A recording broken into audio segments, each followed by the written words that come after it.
Hey guys, welcome to VB. Today we're going to be building Simon a new rocket ship. Yeah, I'm very excited for this one.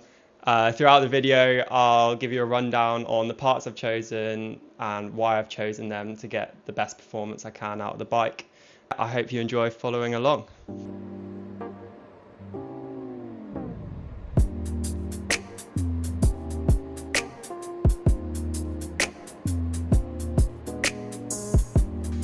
Okay, so in the background, Jimmy is setting up the first wheel, so I thought I'd give you a little look into the wheels that I've chosen. So we have here our Foundry One wheel set, which is our in-house wheel brand. So they are 50mm deep on the front wheel and then 55 on the back wheel, which we have here. Nice wide internal rim width, so it's a 24mm internal, and I've paired that up with 30mm GP5000 tyres. Nice. Yeah, Jimmy's loving this addition to the workshop. As you can see here, they're going to line up really nicely with the rim. And I'm going to set them up tubeless with silica sealant. So yeah, these are going to be my training wheels. So yeah, nice wide tyres, nice and comfortable whilst out on the road, and hopefully no punctures in training. Still rapid.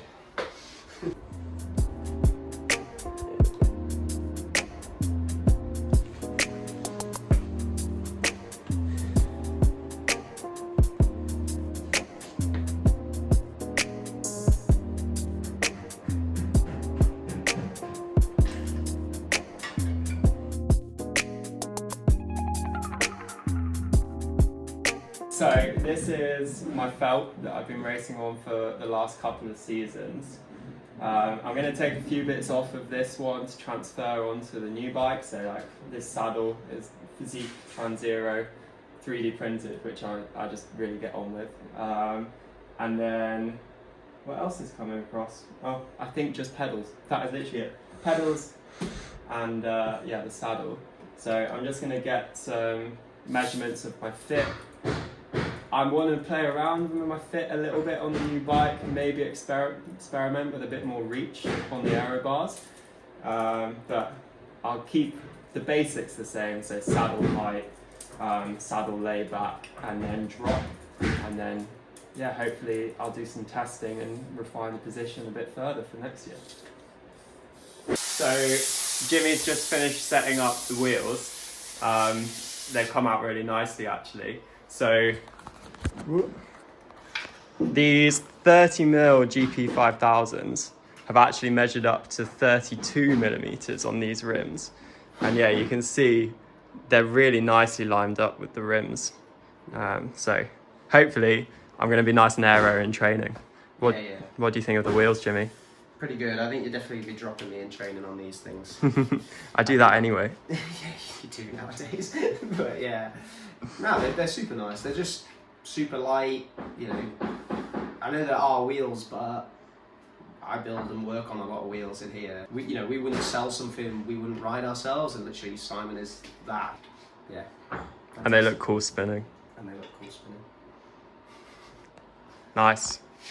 So I've just finished up doing the wheels. So we've got cassette on here, 1130, so not crazy range, but that's fine for me. And then we got a 160 rotor on the front and then a 140 rotor on the back. I did think about putting a 140 on the front as well, just save a little bit of weight, and it's a TT bike, so you probably get away with it, but I'm planning on doing hillier races next year, so having the extra braking power on the front is always good. And to be fair, these are actually my training wheels, so I guess it doesn't really matter. And then just over here, Jimmy is setting up some bigger chain rings on my cranks. So I'll just zoom in for you. I've gone for 165 cranks with 56 big ring, and then is it a 42 on the I didn't even check. You have 42. Yeah. So 42 on the inner. I decided to go 2x for now at least, just because I'm mainly going to be training on this over winter, so it's going to be nice to have the extra range. And like I said before, I'm going to be doing Hilio races next year, so I actually think having the 2x is going to be more beneficial than setting it up 1x from the start. I'll probably look at getting a 1x set up next year at some point for any like flatter races that I do. But yeah, that's something that I can do down the line, nice and easy. Cool, so Simon wants me to talk you through his wiring setup. So we're doing it in the way I prefer to do it for TT bikes, which is in a sense, you have 3 cables that run into the battery that are down here now. And then you have sort of front mech, rear mech. Then we run a long one out to the front, and then it goes into the converter, and then that little converter goes into the junction box, and then you run into sort of the older 11-speed system, because Shimano haven't yet brought out an updated version of their TT sort of shifters. So what we'll do basically is run this up to here, and then that means that Simon has a little bit more adjustability at the front. So if he wants to move the poles or the base bar or anything around, he can unplug this and then sort of move it to where it needs to be, and then yeah, try it out for a session or two and then fiddle around a bit more. But yeah. Amazing. I like the sound of that. Makes it nice and easy to pack into a bike box as well. You can also basically just unplug from here and take the whole front end off, bar the hoses, so it makes it a bit more easier. So Jimmy is currently fighting brake hoses, trying to get them through the frame. So I thought I'd talk you through the group set. So generally it's a Shimano Ultegra Di2 group set. Apart from all the TT specific stuff is Dura-Race. So Shimano don't actually make any like TT brakes or shifters that aren't Dura-Race. So yeah, that's why I have some Dura-Race and some Ultegra on my bike. I decided that Ultegra was the best level of group set to go for sort of performance and value. For the extra money that you're paying for Dura-Race, I didn't think the extra performance warranted the price difference. If you're going for the all-out lightest build, then maybe, but for me, I'm happy with Ultegra. So whilst Jimmy finishes off the front brake hose, which I couldn't do myself, so I had to get the mechanic in for that, I thought I'd talk you through the bottom bracket that I'm going to be fitting. So on the Cervelo, we have a BB Right bottom bracket shell, which is normally a press fit bottom bracket. So I have decided to go for this, which is the Wheels manufacturing bottom bracket, which you can see does have threads on the shell here. So it makes it kind of a hybrid between a threaded bottom bracket and a press fit. So you get the benefits of it being a little bit lighter, but then you also get the stability of having threads. So what you do, you press in one side, and then the other side you then thread in, so that you know everything is aligned nicely. So that is why I've gone for this bottom bracket.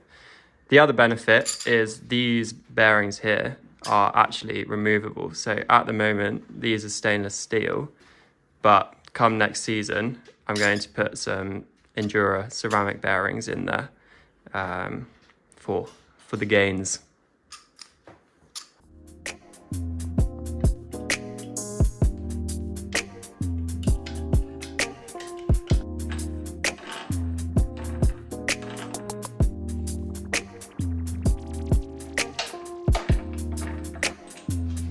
Welcome to the game of what tool fits this bottom bracket.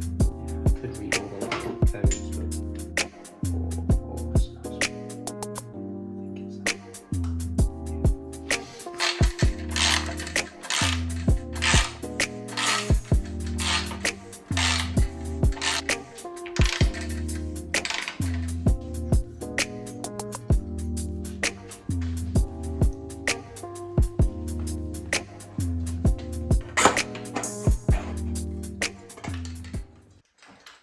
So, because I like to run my saddle quite far forward in my TT position, I need to move the saddle clamp down this rail pretty much all the way to the front if I can.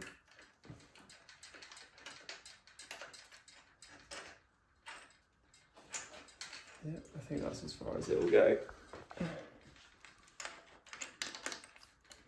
And then we'll put the saddle on and see if we can get it in the same position as my old bike.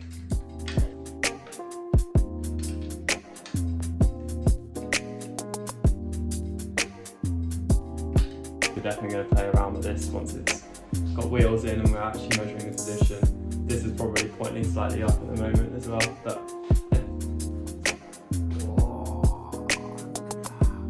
this is how you keep the mechanic happy. Very much so. Oh, yeah.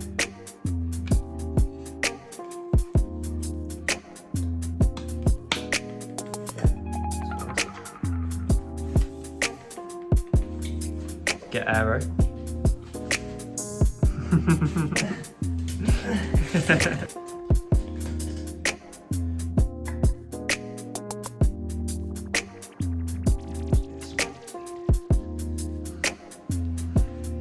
This is how much we set it.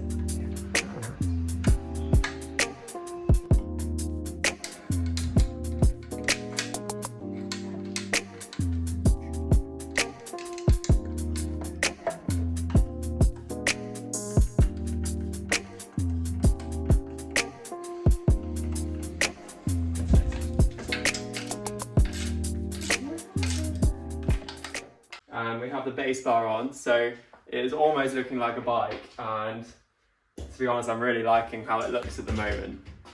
We've just dry fitted the monoriser that Jimmy has there to see what position it would be in. As stock, my saddle to bar drop would be plus 1 centimetre, so there's no drop. And I want it to be -8. So we're gonna chop off 9 centimetres now, which is why Jimmy's getting his PPE on. And then that'll put me in exactly the same position as what I was on the felt, but give me the option to go higher.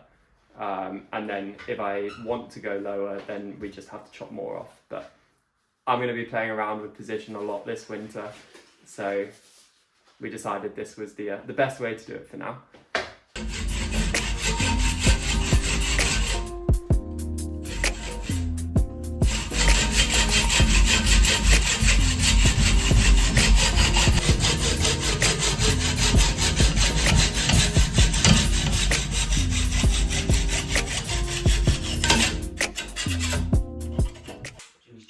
Okay, so we have put the monoriser back in and we've just test fitted my extensions.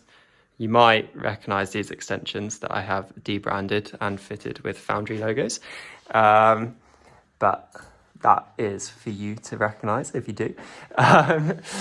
And so what we have here is now my position. The reach from here to the back of the bar is 47 centimetres, which is 2 centimetres longer than what I was before. And that's about where I want to be.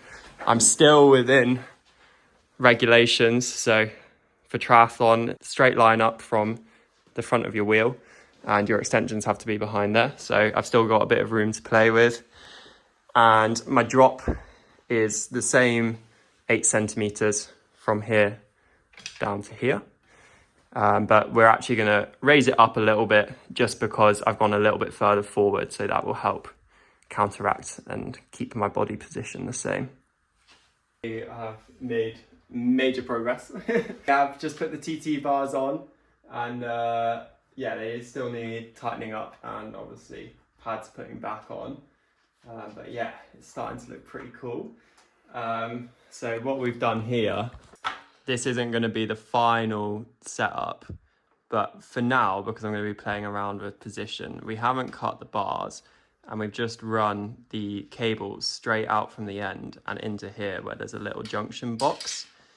So that means that I have full flexibility in adjusting my extension position if I want to go Forward I can. If I want to go higher, then there's plenty of cable right there. And then once I'm dialed with my position, then we can chop everything, make it look really neat. And I mean, to be honest, right now, even that, because that's so close, it's looking pretty neat already. But obviously for first race of next year, we'll try and make it as clean as possible. What do you think so far, Jimmy? Yeah, it's coming together now, isn't it? So, yeah, just connect the other brakes, chain, cups, and you can ride it. Put some pedals on it. Not too far off. Exciting, exciting. Okay, so she is almost a rideable bike. Jimmy's just about to chuck the chain on and then set up the gears. And we have the bars on in the position that I'm going to run. I've not tightened up the pads yet. And then the next thing for me to add to the front end is the absolute speed between the arms mounts. So this is something that I started running this year because I wanted to run 2 bottles at the front. And I've been really impressed with it, so I wanted to move it across to this bike. You can adjust the angle with this bit here, so it means that the bottles are always running horizontal. I haven't dropped a bottle out of this, even with just these normal elite cages. I know a lot of people either run the X-Lab Gorilla cages or what are the other ones, the Tri-Rig cages. But for me, these have been fine, and they're a little bit lighter than those other options. I do put a couple of bands around for if it's like a really bumpy road or something like that, but generally I don't need them. And this just allows me to free up the frame, so I don't have a bottle on the frame. I've not tested that myself, but I've been told by other people that freeing up the frame generally tests quicker. And then I have just up here another behind the saddle mount, which is just the normal physique one. Then that allows me to run 3 bottles, which for a 70.3 is plenty. I might play around with the aero bottle that comes with the Cervelo, and hopefully when I get testing done, I can also see what actually is faster, because that bottle has been designed for this frame, so maybe filling in that gap is actually going to be quicker. Yeah, nearly there. The bike is pretty much there. I need to still figure out a way of securing this onto the bars. I have an idea, but we're probably going to have to get the drill out, so that will be sorted soon. And then at the moment, brake rotors aren't fully aligned. Well, the front one's alright, but the rear one's rubbing, so I need to do that. And then, yeah, it's just adding on the accessories, so getting the bento box on top. But yeah, actually, then we're done. And then it's a rideable bike. I have come up with a solution to fit the absolute speed bottle mount on the front end here. So basically, on top of this clamp, they've got mounting points. I can show you on this side. So just in here, they've got little mounting points, which actually line up perfectly with this arm on the mounting plate here. So what I've done is with this blanking plate that they supply with the kit, I've drilled 2 holes in here and here. Not the cleanest job, but it'll do. Then these 2 hold it in place, and then when you put the cups on, they clamp down at the front and put pressure on this front part of the mounting plate, so it's nice and stable. Yeah, pretty happy with that. I'm not going to get too much movement because this front end will be supported and the back end supported. So yeah, just got to do the other side, put the cups back on, and then we're done.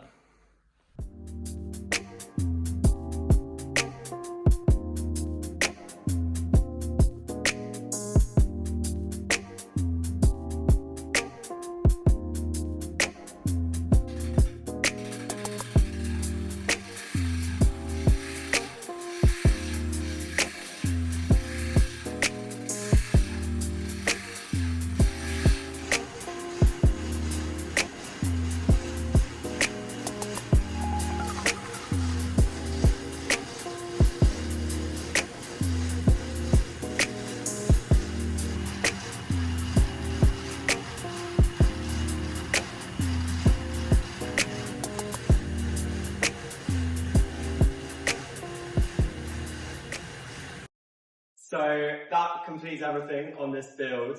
I'm very happy with it. The position feels really nice when I quickly got on the rollers. Hopefully I'm going to get out on the bike tomorrow. But yeah, how was it to build from the mechanics point of view?